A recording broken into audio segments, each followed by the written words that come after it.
So hello guys, what's up? Magandang araw sa ating lahat. So for today's video, let's talk about online leading application. So again, I would like to grab this opportunity para humingi ng pasensya dun sa mga medyo nagagalit na ng mga viewers natin, no, sa atin kasi hindi kaagad tayo nakaka-reply, no, sa mga tanong nila, no. So pasensya na po kayo, no, kasi actually sinisikap ko po talagang hanapan ng solusyon yung mga katanungan nyo, no, para legit or 100% maintindihan nyo yung isasagot ko sa inyo. Pero hindi ibig sabihin mga lifestyle na hindi kayo na-replyan, binabaliwala ako, no, or natatakot kayo na baka magkatotoo yung mga nasa isip nyo, no. So 2018 po nang nagsimula ako sa online learning application, no. Doon ko naisipan din na mag-vlog about OLA dahil nga nagka-problema din ako sa OLA that time, no. Estudyante pa ako noon. So pag-graduate na ako nang medyo nagka-problema ako. In fact, mga ka-lifestyle, no, yung store manager yung store manager namin that time, siya yung madalas na tawagan ng mga damuhok na mga agent ng OLA na yun, na OLA na dati, no. So dati nabanggit ko na sa inyo na yung peso talaga yung pinaka nagbigay sa akin ng sakit ng ulo, yung peso. So yun, pinagtatawagan yung mga classmates ko. Wala pa akong idea kasi dati, no, na ganun yung magiging consequences pag na-delay or hindi ka agad nakapagbayad, no. So sinasabi kasi dati na 180 days, up to 180 days yung term na pwedeng bayaran. Pero yun, scam po tayo, no. In the end, 7 days lang pala. So wala na tayong choice kasi badly needed yung pera. So yun yung mga kasinungalingan, lahat ng mga online leading application. 180 days yung terms, pero in the end mapapaklik ka kasi kaagad, yun, wala tayong choice mga ka-lifestyle. We don't have choice. But yun na nga, sa hindi inaasahan pagkakataon, nagkakaproblema tayo, no, sa payment. So hindi naman natin sinasadya, no. Hindi naman tayo gaya ng iba dyan na OLA farmers, no, na sinasadya talaga mag-loan at hindi binabayaran. Then so hindi natin hawak yung kanilang mga utak, no, kung ano yung pinagagawa nila, ano yung mga nasa isip nila. But ganun pa man, I think itong mga OLA farmers, biktima to dati, no. Kumbaga gumaganti lang. Kasi meron isang comment akong nabasa dati pa yun. Ang ginagawa niya daw, naglo-loan siya sa halos lahat ng mga online leading application, kung saan naging biktima siya, napahiya siya ng todo kasi pinost yung picture niya sa social media. That's why gumaganti siya sa lahat ng OLA. So gusto ko lang sa inyo ipaliwanag, no, hindi lahat ng online leading application is nagpo-post sa social media, no. Karamihan lang dun sa kanila, sinesend lang siya sa'yo through messenger yung picture mo. So sasabihin nila posibleng i-post yon if hindi ka kaagad nakipag-settle. So yun yung mga panakot ng ibang online leading application, no. Ganun pa man, never naman talagang nagtatagal. Again, never nagtatagal yung mga ganong post sa social media, no, yung pamamahiya, especially may ID at picture, kasi sign of harassment po talaga yan. 2 to 3 days lang po talaga yung tinatagal niyan sa wall or sa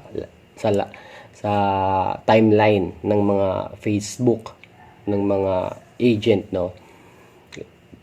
Automatic po, hinahide po yan or dinidelete kagad yan ng uploader, no. So yun yung tandaan nyo, no. Huwag po kayo matakot na post kasi in the end of the day, mas paniniwalaan talaga kayo ng mga taong nakakakilala sa inyo ng lubos, no. Again, mga ka-lifestyle, no, 2018 pa po wala pa po akong nabalitaang nakulong. But until now, napakarami pa rin nagtatanong kung makukulong ba sila or hindi, no? So again, mga ka-lifestyle, it doesn't mean pag walang nakukulong sa utang, sasamantalahin na natin yung pagkakataon. Wag po ganun, mali po yung ganung mindset, ano. Again, kung meron tayong sapat na pera, may pambayad na tayo, pwede nating balikan yung mga apps na yan, bayaran natin para maluwag sa ating dibdib, no? Wala tayong masyadong iniisip kasi isa to sa mga nagpapastress sa inyo now, no? Isa talaga to, pero hindi naman talaga dapat tayo ituon yung buong presensya, isipan natin sa mga ulan na yan, ano. Again, nandyan lang yan, pwede nating balikan yan anytime, mga ka-lifestyle, no? So, ang daming mga question na kumbaga yun na lang yung ginagawa na kinukuhaan natin ng opinion, ano, and then sinashare ko sa inyo. Napakarami po talagang mga, kahit i-check nyo yung mga videos natin, napakaraming mga question, napakaraming mga experiences ng mga OLA victims na sinishare nila, no. Maraming mga nagko-commit ng suicide, nasisira yung pamilya, ganon yung impact ng problema about online lending application. So kung ikaw nanonood ng mga videos natin, may problema ka sa online lending application, pag-isipan mo na ng mabuti yung magiging consequences, no. Kumbaga, paglaanan mo ng pansin or time kung paano mo i-solve yung problema mo. Wag na wag mong dadaanin sa init ng ulo always, no.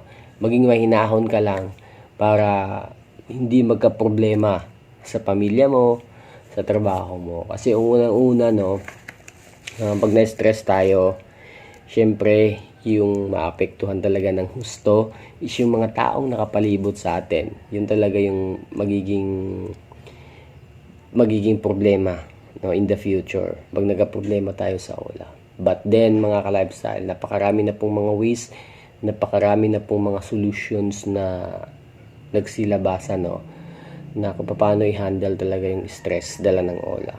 So ganun pa man, mga ka-lifestyle, in the end of the day, in the end of this video, nasa sa inyo pa rin talaga kung paano nyo i-handle yung stress nyo. Ako, nag-guide lang ako, no. Nag-guide lang ako paano, I mean, kung paano ko dinala yung problema ko dati, no.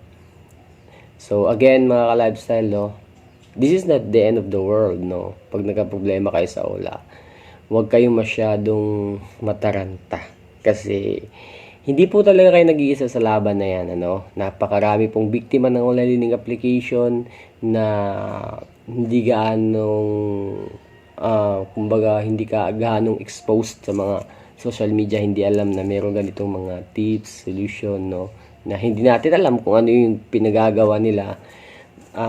Pero I know 100% nakamove on, naka-recover na yung mga yon. Even though hindi nila alam na merong mga ganito nagbibigay ng advices, nagbibigay ng strategy, solution kung paano i-handle yung stress dala ng OLA.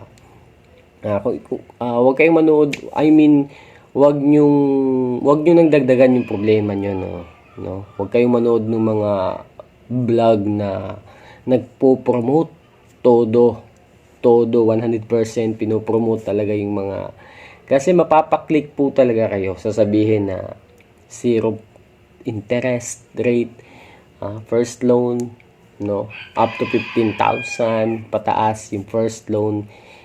Clickbait lang po talaga yan, mga ka-lifestyle, no.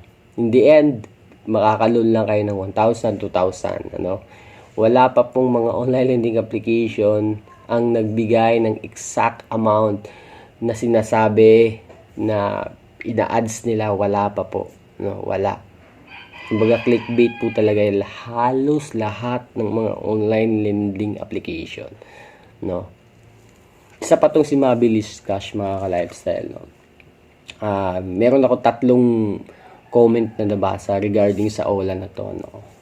So yun na nga, no, pinupuntahan pinupuntahan daw ng representative ng Mabilis Cash yung pinagtatrabahuan ng kanilang mga borrowers, no. I'm not sure if totoo ba to, pero 3 beses na ako nakabasa sa comment section ng mga videos natin, ano, na nagpupunta daw to. Pero ganun pa man,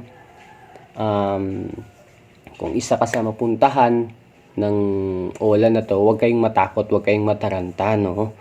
Huwag kayong mataranta, nasa teritoryo nyo kayo. So bakit kayo matataranta, no? Unless kung ikaw mismo pupunta doon sa walang kasiguraduhang kumpanya nila, doon kayo magtaka, doon kayo matakot, no? So yun, ano, so I hope meron kayong mga naiintindihan na pwede nyong gamitin again sa mga OLA nyo, no. So again, mga kalabsal, lilinawin ko lang, no. Since 2018, wala pa akong napatunayan, wala pa akong nakulong. Wala pa akong nabalitaang nakulong, no.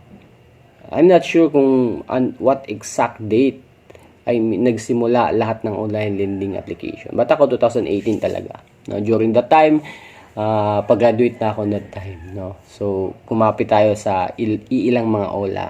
Pero yun na nga, nagka-problema lang ng konti, pero hinabol natin yun that time, no. Halos lahat naman ng mga OLA na nautangan ko dati is na bayaran ko na. So gaya nga nasabi ko, paulit-ulit na sinasabi ko, meron akong mga OLA dati na lumagpas na ng 5 months, 6 months, pero binalikan ko po dati yan. Hindi po talaga kasi mawawala sa app. So yun lang, mga kalapsal, peace.